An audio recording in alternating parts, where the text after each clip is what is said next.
Well, good morning on this, what are we, our first Sunday of September here. Hard to believe it's September. Football starts today. Many of you are here at this service so that you can watch the game on time because you don't have a DVR yet. But it's good to be with you this morning. This morning we're going to be in Ezekiel chapter 1. Actually, over the next 5 weeks, we'll start a series in Ezekiel. We'll go through Ezekiel 1 through chapter 3. And as we sat down, Tony and I were looking at these passages and landed on a title for this, The Watcher and the Watchman. God is going to call Ezekiel to be his watchman later on, and there's this idea that God is all the while present, involved. And so what we see here in this passage is that God is here, he's all around us, and he is indescribable, that song that we sang.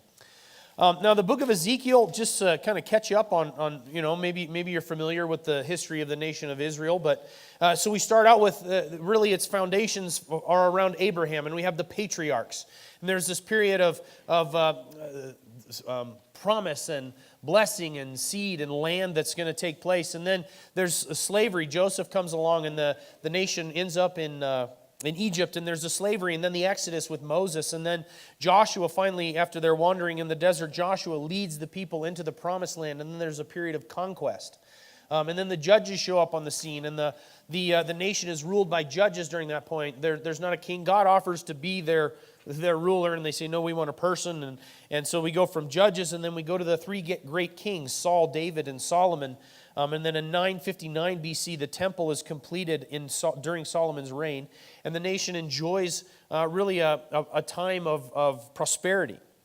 And then in 931, the nation splits in two. One of the consequences of the sin of David, the nation splits in two. There's a northern kingdom and a southern kingdom, Judah and Israel. In 722, Israel falls to the major power of the world, Assyria. 605, Assyria falls to Babylon. And then roughly thereafter is when Ezekiel writes the first 24 chapters of his book during that time period. And then in 586, Judah falls to Babylon. Ezekiel then writes the rest of his book. And then in 539, Babylon falls to Persia. And then in 538, Cyrus of Persia decrees the return of the Jews to Jerusalem. And so you've got this growth of Israel from patriarchs to then slavery, then Exodus, then judges, then kings, some prosperity, and then they split because of sin, and then the southern kingdom is conquered by the Assyrians, the northern by Babylon sometime later, and it's right before that conquering that Ezekiel writes the first 24 chapters of his book.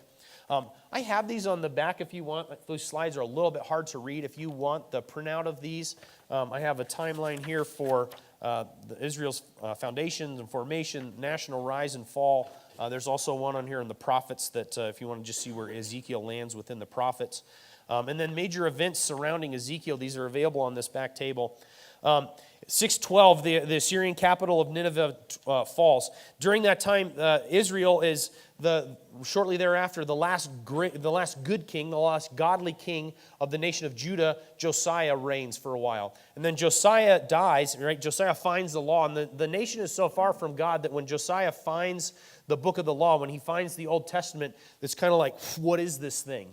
What are we reading here? And as he reads it, he realizes how far off the rails the nation has gone and how far they are from God, and he brings about some changes. But then he dies in a battle against the Egyptians in 609, and then his son is made king. And during this time, what you have is the Assyrians and the Egyptians are sort of fighting together against the Babylonians and the Medes. There's sort of this back and forth between these two powers. And Israel finds himself, or the nation of Judah finds himself right in the tension between these two great powers. And so the kings are kind of, we're pro-Babylonian and we'll seek them for refuge, and no, we're pro-Egyptian, we'll seek them for refuge. And there's this sort of back and forth that's going on. And then in 605, one of the most important battles in history, the Battle of Carchemish, Assyria loses power. They come in and Assyria loses power to Babylon. Babylon then changes the king. Jehoiakim revolts against Babylon. That's when Babylon attacks Judah. And Jehoiakim, the king, dies. Zedekiah is made a regent. And then the year after that, 597, Ezekiel and others are exiled to Babylon. And this was very common what Babylon would do with a nation that was under their rule. They would, if the nation rebelled, they would come in and they'd take all the leadership out and they'd exile them somewhere else. And the idea was, so we'll get the king out of there, we'll get the priests out of there, we'll get everybody who's influential out of Jerusalem or wherever the area is. We're going to get them out of there, we're going to end this rebellion, and we're going to make it less likely for a rebellion to take place. And that's when Ezekiel is moved, 597, from Jerusalem, and he's exiled to Babylon. In 592, he begins his prophetic ministry, and we have the first 24 chapters of Ezekiel written. Babylon is going to conquer Judah and destroy Jerusalem in 586, and then shortly thereafter, he writes the rest of the book. Also on the handout, if you guys grab one of these, there's key people of the time. It goes through the different kings and people that are important to recognize. And then there's also a map on there. And then on this map, if you see just south of Babylon, it says Chebar Canal. And that is very likely where Ezekiel is when he has this vision of God. It's a little town called Tel Abib, which just means a grain. It's a city on a hill, and it's a grain city. It's a place where the grain is gathered and then dispersed throughout the Babylonian Empire. And that's where Ezekiel finds himself when God reveals himself to him. Now, if you try and imagine Ezekiel, the first point on your handout, it says at the young age of 13.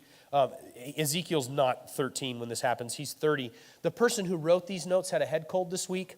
And if you look at 30th really quick, it looks like 13. And so it's not. He's not 13. He's 30. This person that wrote these notes is very humble, very willing to admit his faults. So you should be very gracious to this person. But he's 30 years old, and God reveals himself to him. And he's exiled from his nation. And what's very clear to Ezekiel is that God's discipline is on the nation of Judah. The prophets up to that point had just told them time and time again that if you don't turn from your rebellion against God, he's going to discipline you.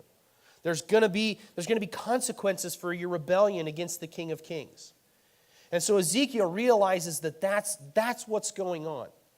Now, at 30 years old, if he would have stayed in Jerusalem, this is the time he would have entered the priesthood. We see in the first couple verses here that his father was a guy named Buzi, and he was a priest. And then Ezekiel followed in his footsteps. At 30 years old, that's when he would have entered the ministry, so to speak, within the priesthood. And this is when God reveals himself to him in this little tiny town in his exile. But Ezekiel understands that he's there because his nation is rebellious. He's there because he lives among a group that is a rebellious group of people. They do not want to follow what God has to say. Now, one of the social narratives that you'll hear within the United States right now, or within the Western mind, is that you don't want to be on the wrong side of history. I don't know if you guys have heard this or not. Society is progressing and the views of the past are no longer valid. To hold on to a singular, non-pluralistic view of the past is outdated bigotry. So we have to understand that, once upon a time, people were narrow-minded enough to think that there was just one way to God. But now we understand that all religions are basically saying the same thing, and there's many different ways to God. You don't want to be on the wrong side of history. You don't want to be like one of those people that believes in the Scriptures. And to that statement, I want to read Ezekiel chapter 1 and remind you, or introduce you to or remind you of someone whose wisdom is not dependent upon the ever-changing fads of human thinking, but instead there's a timeless God. So verse 1 of chapter 1 of Ezekiel, it says, "Now it came about in the 30th," not 13th, came about in the 30th year, on the 5th day of the 4th month, while I was by the river Chebar among the exiles, the heavens were opened, and I saw visions of God.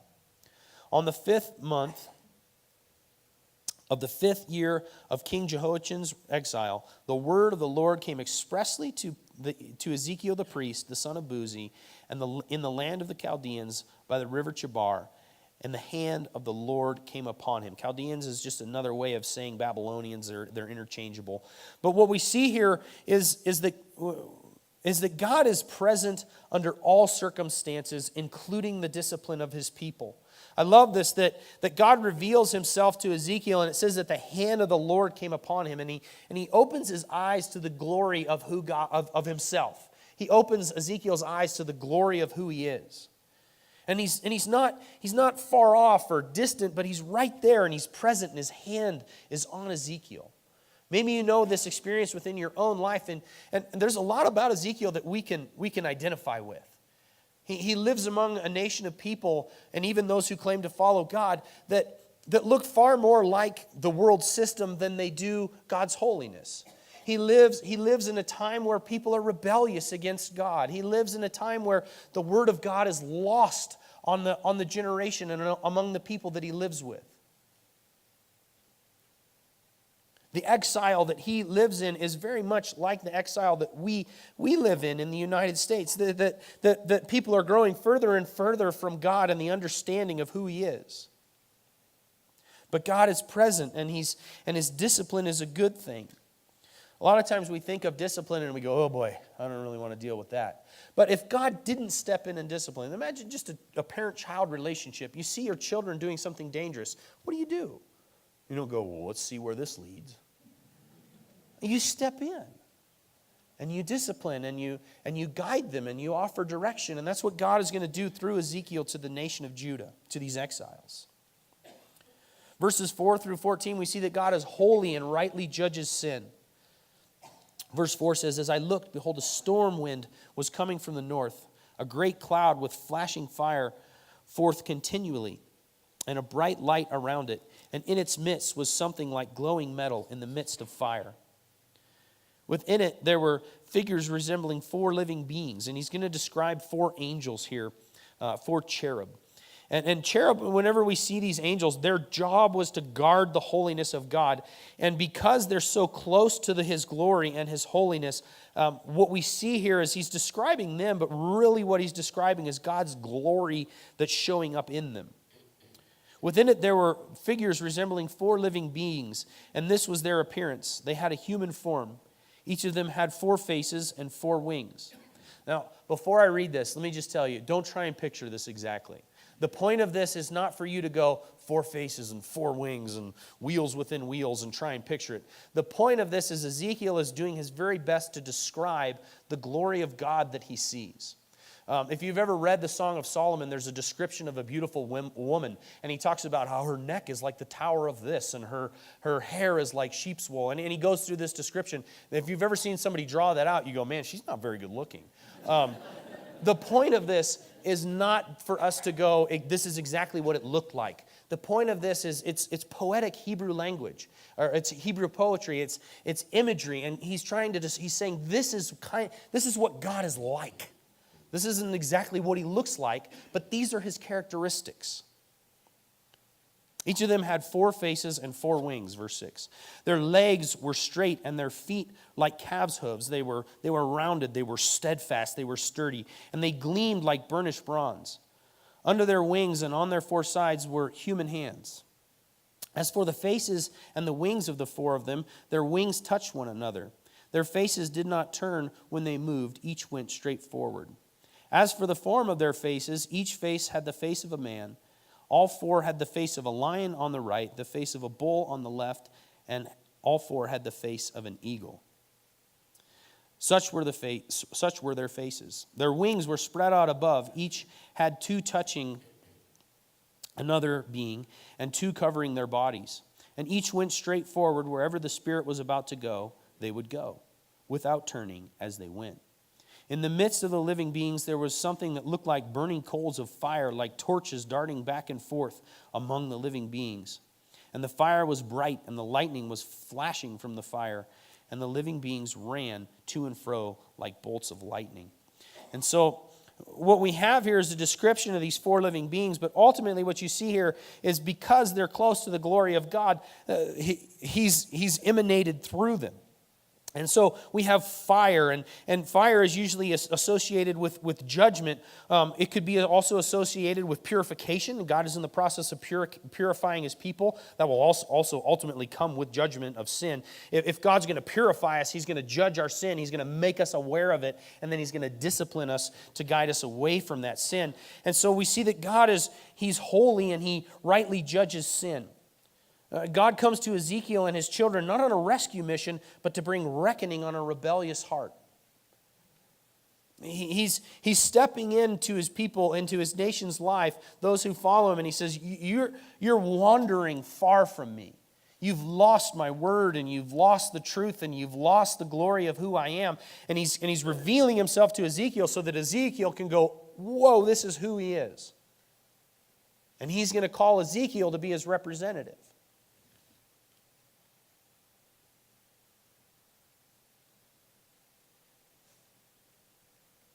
So Ezekiel's going to step in on God's behalf, and this is the vision of God. God reveals his glory, his holiness, his righteousness, so that Ezekiel can then go, okay, this is who I'm representing.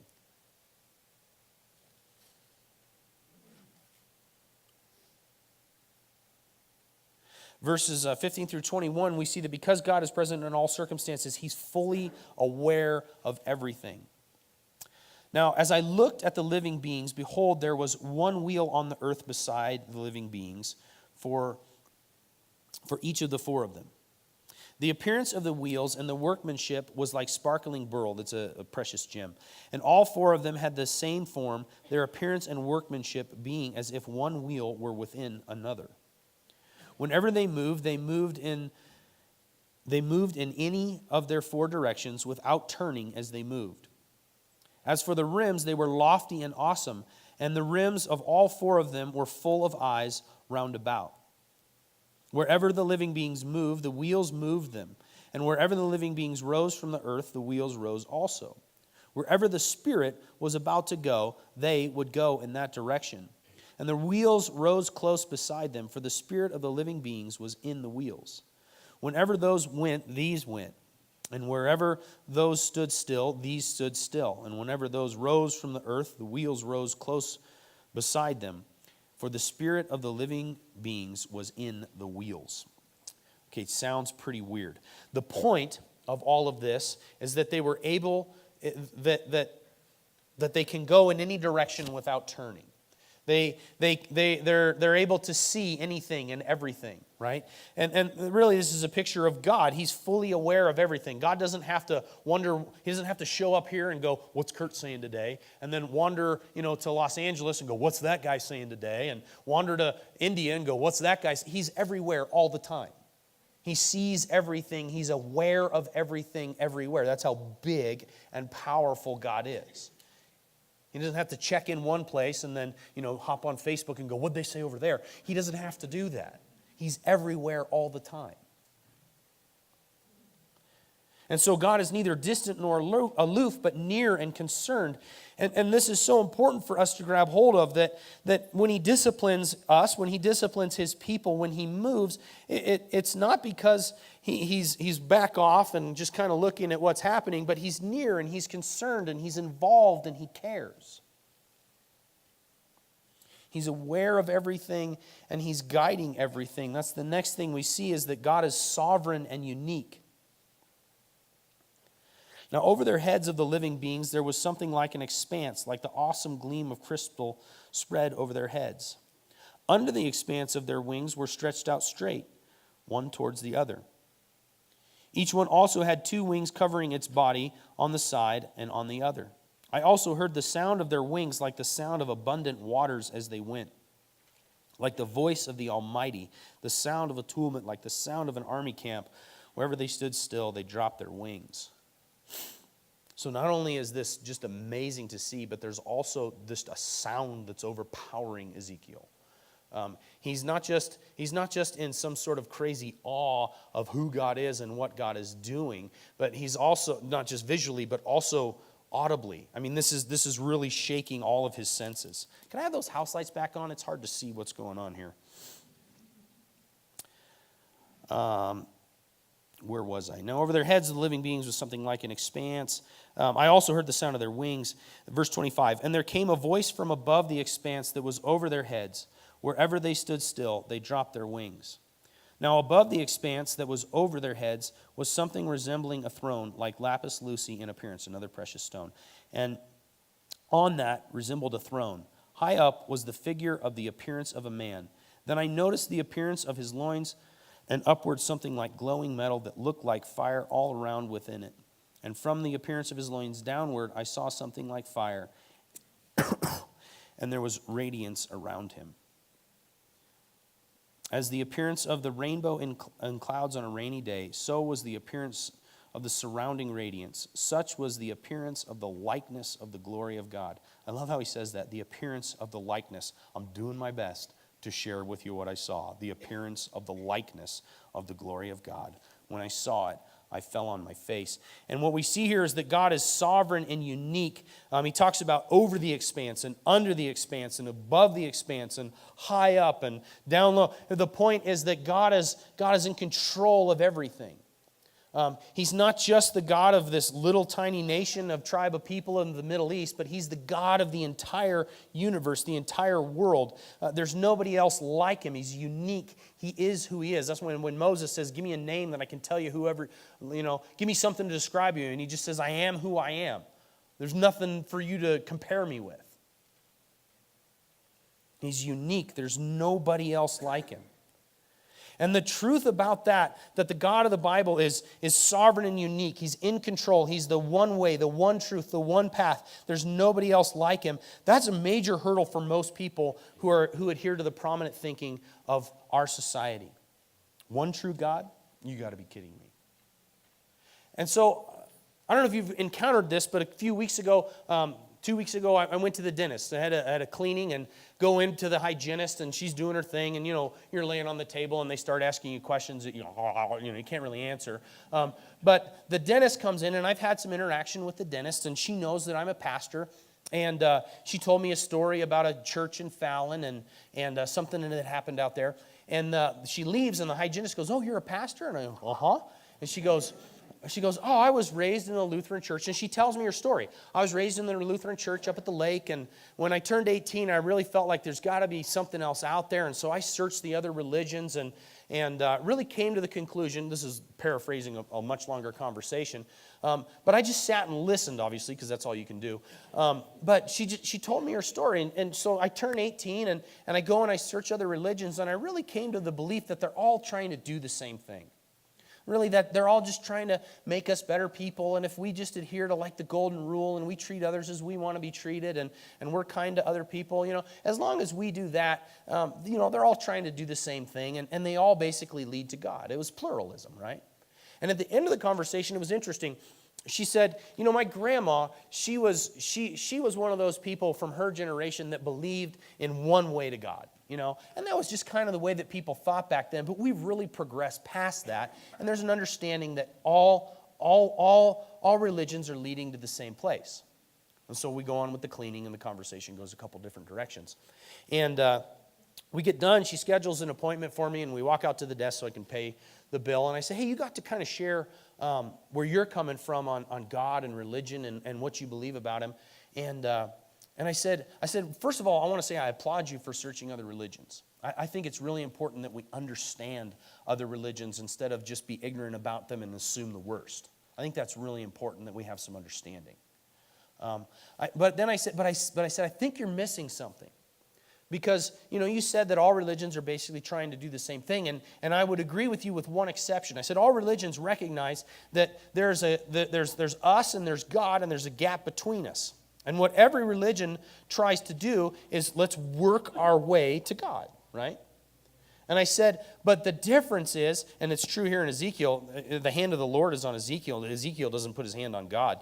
The hand of the Lord is on him. And so what happens within the God of the Bible is that he is the one who comes to us. Instead of us having to work our way to him, he does the work so that we can be with him. And she kind of looked at me like, well, all right. She goes, maybe next time you come in, we could talk about it more if I'm your hygienist again. And I said, yeah, maybe we could. And then I left, and I went, what I'm going to do is I'm going to buy a copy of Jesus Among Other Gods by Ravi Zacharias, and I'm going to write a little note in it, and I'm going to drop it off for her. And I'm going to just say, next time I'm in, I'd love to talk to you about this. But here's the thing is that Tim Keller says that to such thinking, this idea that we've progressed past a singular way to God and pluralism is now the intelligent way, the human, basically the intelligent way of the world to understand how we get to God. Tim Keller says this. He says, those who promote the wisdom of this age disdain Christians. as being on the wrong side of history, seems supremely confident. However, Christian preachers and teachers, and I would just say Christians in general, should not be abashed or threatened. Try to remember that you're at odds not with a system of beliefs, try to remember that you are at odds with a system of beliefs far more than you are at war with a group of people. Contemporary people are victims of the late modern mind far more than they are its perpetrators. Seen in this light, the Christian gospel is more of a prison break than a battle. I'm going to read that one more time, because I butchered it, and two, because I think it's important to understand. Try to remember that you are at odds not with a system of beliefs far more than you are at... I did it again. Try to remember that you are at odds with a system of beliefs far more than you are with a group of people. So we're not at war with people, but the system of thinking that pervades the society. Contemporary people are victims of the late modern mind far more than they are its perpetrators. We need to understand that the nation of Judah largely was a victim of the cultures around them. They didn't come up with the ideas and the idolatry, but the ideas and the idolatry were so overwhelming to them, and they didn't have God's word to confront it, so they became its victims. You see, and that's what we carry. We need to recognize that when we go into the world, whether it's a dentist's office or a family reunion or watch a football game later on with some people today, wherever it is that you're headed, when you're surrounded with people who do not know the Lord, you're not at war with them. You're at war with a way of thinking that is based upon a lack of information on who God is. And that's why it's so important for us to look at what Ezekiel, how God reveals himself to Ezekiel. This is very powerful. That this God of the Bible, he's one he's present under all circumstances. He's holy and rightly judges sin. He disciplines us. He's fully aware of everything. He's sovereign and unique. This is amazing things. And seen in this light, the Christian gospel is more of a prison break than a battle. We go in, and Ezekiel's going to go to the people, and he's going to share with them, here's the key to get out of your cell. Here's the key to break out of the cell that your rebellion against God has put you in. And you can be freed from that, and God has all the mercy and grace to bring you back into relationship with him. Which is the next point here, the last point here, is that God is glorious and merciful. Verse 28, the appearance of a rainbow in the clouds on a rainy day was the appearance surrounding his radiance. So one, God is just, you look at it and you go, I can't look at anything else. Have you ever seen a beautiful rainbow? I mean, it's shocking. It grabs you, right? But also, when you think about a rainbow, what was the rainbow initially put in place for? It's after the flood. And God is saying, I'm not going to do this again, and I'm going to be merciful to you, and I'm going to withhold punishment that's due to you. And ultimately, the picture of the gospel is that not only is God going to withhold that mercy or not withhold that punishment that's due to us, but He's going to pour it out on His Son. And so God is merciful and He's glorious. He's astounding just to see. But He's also this God that says, you're deserving of punishment, but I'm going to withhold it. I'm going to place it on my Son, Jesus Christ. And if you'll trust Him, you're free. That's the key to the cell. If you'll trust what my Son, Jesus Christ, has done, you'll be free. And what we see in this, Joel's going through Romans, I'm going to work through Ezekiel. We're going to see that the God of the Old Testament and the God of the New Testament is the same God. There's no difference between them. And we're also going to, like this is known as a theophany. This is a pre-incarnate appearance of the Lord Jesus Christ. Jesus is showing Himself to Ezekiel. This isn't some different God. This is the same God. And Christ, when He shows up in the Gospels, He shows up and He's meek and He's mild and He's a servant of all. And we go, okay, I don't know that I reconcile what Ezekiel's talking about here with that. That's because God is bigger than, He's indescribable. He's merciful and He's glorious. He desires to withhold the consequences of sin if at all possible.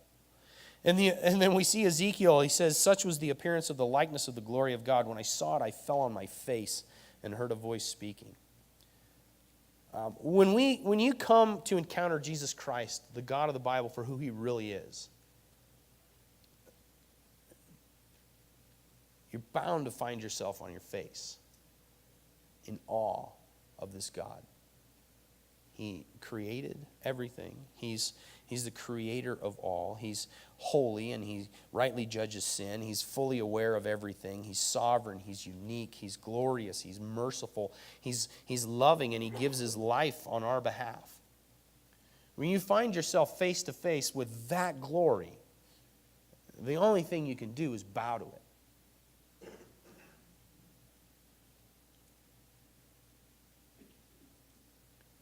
But the amazing thing about God is he doesn't leave us there, right? He doesn't leave us on our face down, just dumbfounded. But he picks us up, right? He doesn't just leave us in that place where we can do nothing, but he raises us up to be his servants. And so what we see is that when we follow God, first we fall, when we get to see his glory, first we fall down on our face at his feet in awe of his power and might. But second, we realize that he lovingly lifts us to our feet in order to delightfully serve him. And this is a major thing that we have to understand, is that God, he lifts us back up. When he finds Ezekiel here, he's not going to leave Ezekiel face down. But he's going to pick him up. And he's going to call him. And he's going to guide him towards a commissioning. And he's going to say that you're going to be my representative to the exiles.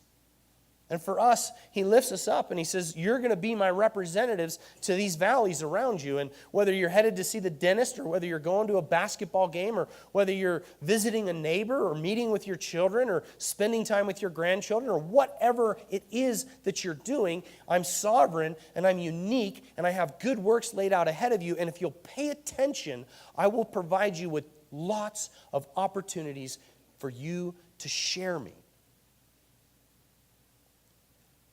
And I think one of the major problems with the Christian church is we're asleep to those opportunities. We're asleep to the fact that God has even called us to them. And Ezekiel he finds himself in awe of who God is, and God is immediately going to say, I have this mission for you.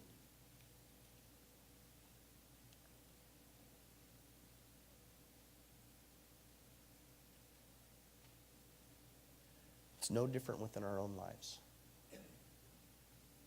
God reveals himself to us. He shows us who he is.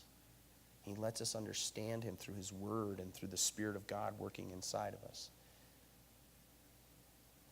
And he reveals his glory to us. And he doesn't reveal us to it so that we can just sit there and do nothing. I mean, we should find ourselves in places of awe. You should be in awe of God at all times, but he doesn't want us to just sit there. He wants us to get up, and he wants us to move, and he wants us to carry his glory.